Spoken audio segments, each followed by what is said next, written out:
Hey, what's up everyone? Tim here. Today we're looking at the Nitecore MT10C and the Olight M1X Striker. Let's take the two lights down to the tabletop and give you some specs on them, and then we'll take them out into the dark and use them. If you could combine these two, these would make an excellent light for my EDC systems.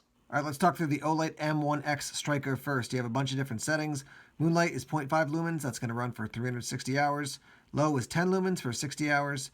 Medium is 60 lumens for 12 hours. High is 350 lumens for 2 hours. And then your turbo, which is 1000 lumens, is going to go for 5 minutes. And then it's going to drop down to 550 lumens, and that's going to run for 55 minutes. So again, for turbo, 1000 lumens for 5 minutes, and then it'll drop down to 550 lumens for 55 minutes. You also have a strobe, which is going to be at 1000 lumens as well. Couple other details. Your battery type is going to be an 18650 or two CR123s or two rechargeable CR123s. It is waterproof up to 2 meters, so it's IPX8 rated, and it is impact resistant to 1.5 meters. Here we're looking at the Nitecore MT10C, and you're going to have different output levels depending on what type of battery you're using. So most people are going to probably use a CR123. Let's start with that. You have your low setting, or your lower setting they call it, which is 1 lumen. That's going to run for 170 hours. Low is 50 lumens for 8 hours. Medium is 135 lumens for 3 hours. High is 280 lumens for 1.5 hours. And then your turbo is 480 lumens for 45 minutes. Now, if you run it with an 18350 battery, you're going to have lower, again, lower for 1 lumen, 120 hours. Low, 70 lumens for 5 hours. Medium, 180 lumens for an hour and 45 minutes. High at 500 lumens for 45 minutes, and then turbo at 920 lumens for 30 minutes. It is IPX8 rated, so it's going to be good down to 2 meters, both waterproof and submersible, and it is also 1.5 meter impact resistant. Let's show you real quick here inside the function for the MX Striker. So you've got your N pressure switch here, and then your selector switch. So here's a couple different things to know. So when you press this on, it's going to go to the last setting that you had it set on. So it's going to memorize what your last setting is. If you lightly tap it, it's going to do momentary on. Obviously, it's kind of standard for most flashlights. If you do 2 half presses, it's going to go all the way up to your highest setting. So let me actually put this down to a lower setting. So you see it's at that lower setting, 2 half presses, and it's going to go up to the highest setting. Now you do 3 half presses relatively quickly, and it'll go to strobe here. So here comes a strobe, 1, 2, 3. There's your strobe. And then when you turn it on and then click through here, you're going to go through all your different settings. So there's your low, medium, high, turbo, and back to low. If you want it to go to the moonlight setting, you're going to actually hold the selector switch and then click on the end switch. So hold and then click, and you can see it comes on at that moonlight setting. That's definitely a little bit busy for me, you know, to have 2 hands to have to turn it on. I guess you could kind of figure out how to do it. I guess I'm trying to think, like hold click. Let's see, hold click. Yeah, that is a little awkward though. Be nice if they had another way to turn it on to the moonlight setting, but not make or break. I do want to show you the striking bezel. It's aggressive. It's definitely aggressive. I wouldn't call it, you know, supremely aggressive, because you could make those things even pointier, and I have seen that on some other lights, but you definitely wouldn't want to get tapped with that thing. So this makes it, you know, usable as a self-defense light, kind of a baton like this, striking somebody to let them know you mean business. That's what that looks like. Okay, we're going to talk through the Nitecore MT10C now. You've got the N pressure switch, and then your selector switches here. You did see in those photos earlier that it can tail stand. So you're going to press the N switch, and it's going to come on. Now, right now it's on the red beacon, which is your lowest setting. You've got 2 different options here. You've got the one with the 3 lines and the 2 lines. Basically, the one closer to the bezel. Press that. It's going to go up to straight red on, and then your moonlight setting, your extreme low setting, and then low, medium, high, and then turbo. And you notice there's not a huge difference between the high and turbo. I've got a CR123 in here now. Press the other one, it's going to go back down. That's your lowest setting, red, and then red beacon. Now, there are ways you can go. You can hold the N switch and turn directly on to different settings. Let me just show you the other main options right now. Is that when you have it, let's say it's on this setting, you're going to hold these 2 down, and it's going to go into strobe. Hold them down again, it's going to go into location flashing, and then it's going to go into SOS. So here comes the strobe. Hold it down again. It's going to just give you a flash so someone can locate you, and then hold it down again. It's going to go to SOS.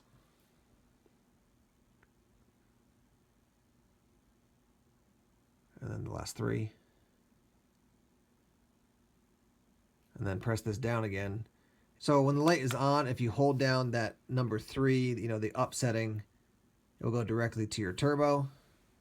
And then again, when the light is on, if you have it on, and then you hold directly on that down, or those 2 hash marks, it'll go directly down to your red light.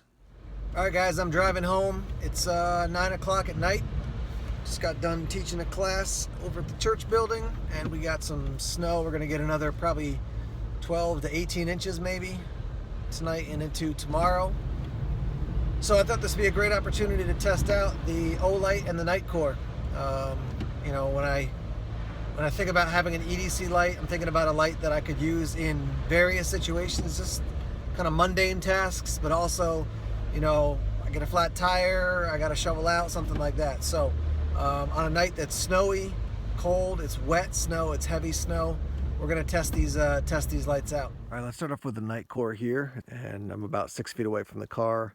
You can see, I can definitely see, the tires make things out semi-clear. I would definitely be using a brighter setting. Here's the second setting, and this is, with the white snow reflecting the light, definitely can see quite well here. There's your third setting. I'll actually step back so you can see. There's your next setting. And then we've got one more here. So as you can see, plenty of light. I'm going down all the way to that low setting right there. Definitely not a ton of light for me. If I was trying to change a tire or something, but go up one more step, and I can definitely see quite well here with this. I'm across the street now. So there's the flashing red light. Definitely going to catch some attention, if I was off the side of the road and put this on top of my car, or even inside if I had it shining through the windshield, if there was no snow on the windshield. People are going to notice at least something going on there, and hopefully, slow down. So that's a nice additional feature as far as for an emergency situation to have that flashing red light. Okay, I've got the Olight now, and I'm looking at the back tire, and you could see a tiny bit of the reflection. I certainly wouldn't use this level of lighting for anything serious, trying to change a tire or anything like that. There's your next step up. Yeah, this is good. I could operate at this level, absolutely. This step up, yeah, I could see everything quite clearly if I had to work on the car, change a tire, something like that. Next step up, we're really kind of blinding ourselves, looking at the car now with all that white snow reflecting the light. And then one more step, that's extremely bright. So going back down, so after your moonlight setting, this is the next step up. This is definitely, I would say, usable. And then one step up from that, it is, yeah, I could do plenty of work at that level. So as you can see, that strobe is definitely going to get people's attention. It's really actually semi-blinding, so I probably wouldn't want to shine this into somebody's face as they're driving down the road. But as far as getting attention, definitely going to do the job. Alright guys, so I had completed the video, it was uploaded, and then I found another feature. So I am re-editing it because the Olight, it already kind of basically won the battle between these two lights, but this is another reason why. So I found this feature when you turn it on, and then you turn it off, turn it on, turn it off. Okay, so that's the end switch. If you turn it on, and then quickly depress it again without the full click, it'll go from whatever setting you have on to the highest setting. So watch this, on, and you can't really see it at daytime, but I'll roll in some footage here and you'll see the difference between when I'm shining it at my car on the lower setting and then I quickly click to the higher setting. But that's what I like, to be able to, with that one pressure switch, to jump from one setting to a different setting. So another major win for the Olight in the battle between these two lights. All right, so you've seen the MT10C and the M1X Striker in use. Again, this one's from Nitecore, this one's from Olight. Let's talk about the features I like, I don't like, and again, how we could combine these. So in the Nitecore, this is just kind of an awkward size for me. If it were thinner as far as your diameter, if it wasn't as big, then this would be more maneuverable and easier to use for me, something like a Streamlight MicroStream. So this thickness for that size just feels a little clunky to me. It just doesn't fit my hand well as far as turning it on and then having to maneuver it in order, to get the light to adjust to the different lumen outputs. I do like the clip on this light, and I also like the fact that you have that red feature as far as a red output going all the way down to the lowest here. See if you can see that. Yeah, you can pick it up a little bit there. And then the flashing feature as well. So those are definitely wins for me, and the fact that this works off a battery that's relatively easy. Once you're into flashlights, it's relatively easy to find, and that you can rock a rechargeable in this as well. I think that's definitely a win also. Moving on to the M1X Striker, I do like that aggressive bezel. So it's not super aggressive, but it's aggressive enough that you could definitely, you could do some work with that thing, as opposed to this one. It's not meant to be aggressive, but it definitely isn't aggressive. So I do like that. That aggressive bezel. I do like that end pressure switch to turn it on, and that's for both of these. So I do like to be able to turn it on, and then you can scroll through your different settings, here. The size of this makes more sense to me as opposed to this. This one's bigger, certainly, but because it's bigger, it just fits in my pocket more comfortably based on how much size it's taking up. And it actually, since it rides down a little deeper, it feels more secure in my pocket, whereas this one I feel like it just doesn't feel secure. It feels like it might pop out of my pocket. Now that said, there's way too much on this light sticking out from the top. I mean, you've got basically an inch of the head of the flashlight with that aggressive bezel poking out. I found it with quite a few of these ones that have an aggressive bezel.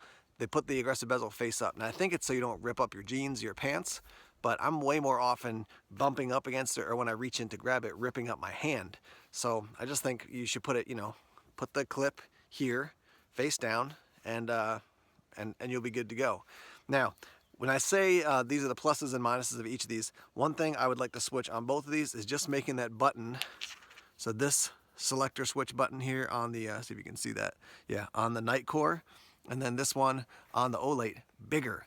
I do like an end pressure switch. I like Surefire Fury, my SOG Dark Energy, that you turn it on with an end switch, and then with a couple light taps, you're adjusting through the different settings. That's overall my preference. But if you're going to, have that additional selector switch, make that a little bit bigger just so it's easier to access. I just find it, again, when I turn this on and then I want to adjust through a setting, I gotta kind of maneuver to get to that spot where I can touch it, and it's small. Now that being said about the Olight, I think this could afford to be a little bit smaller. So here's my conclusion. Kind of the size in between these two, so not this size too small, not this size too big, combine them. Turn this thing upside down, put the clip up there. Have a red option in this, and the red flashing option as well that this one has. And then the fact that this can run off an 18650, which, again, once you're into flashlights, a lot of people have them. That's one of the most common ones. Long burn time, easy to recharge when you have a recharging system. So, yeah, I feel like, man, if you combine these two, some of those features, you would have a really, really excellent flashlight. That said, I do think they're both good lights. They both function well. I will tell you that when I went to Boston the other day with my wife and I wanted to grab a flashlight to carry, these were the two I was thinking of. And I went with the Olight. I just overall, the way it functions, the features of it, and the way it feels in hand, this was the one I just felt more comfortable with. And even though I'm not a huge fan of those selector switches there or there, I do still find this one easier to operate. So, once it's on, I can scroll through those different settings on the selector switch. And I will say, though I don't care for a selector switch up here or up here on the light, I do find this one easier to operate. So between the two, I definitely like the M1X Striker. This one is still good. Both of them I think are quality lights. They're gonna work well for you. But for me, man, put two of these things together, combine a lot of the features, and I think you'd really have maybe one of my favorite flashlights that has ever existed based on just the features alone. So once again, we've been talking about the Nitecore MT10C and the Olight M1X Striker. Both good lights and both available over at Banggood, B-A-N-G-G-O-D. And I've put links down below if you want to head over there to purchase these lights. Thanks as always for checking out the videos. If you haven't done so already, I want to invite you to subscribe to Everyday Tactical Vids. Just click that little subscribe button down below this video, and you'll be connected to Everyday Tactical Vids to know when more videos and information comes out. And then also want to let you know we're on Facebook, Twitter, Instagram, and Tumblr as well. More videos coming soon. Take care.